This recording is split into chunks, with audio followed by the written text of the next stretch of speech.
হযরত ইব্রাহিম আলাইহিস সালাম পুরা কওম, আপন মা আপন বাপ সবাই মূর্তি পূজক, কেউ তো ওনাকে ইমানের দাওয়াত দেয় নাই।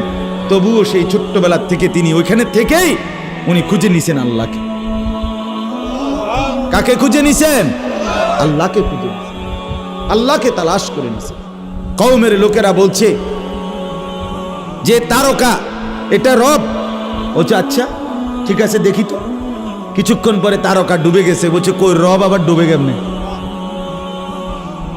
পরের দিন এলাকার লোকরা বলছে চাঁদ এটাই আমগো রব।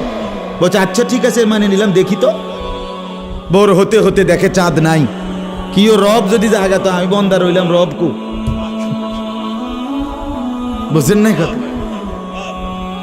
এরপরে বলছে সূর্য এটা বড় সড়ো মোড়া তাজা, এটাই রব। হ্যাঁ, ইব্রাহিম আলাইহিস সালাম বলছে আচ্ছা দেখি তো। সন্ধ্যা হইছে আর সূর্য ডুবে গেছে। তো ইব্রাহিম আলাইহিস সালাম বলছে হায় আমার কওম, কি কও ইডি তোমরা?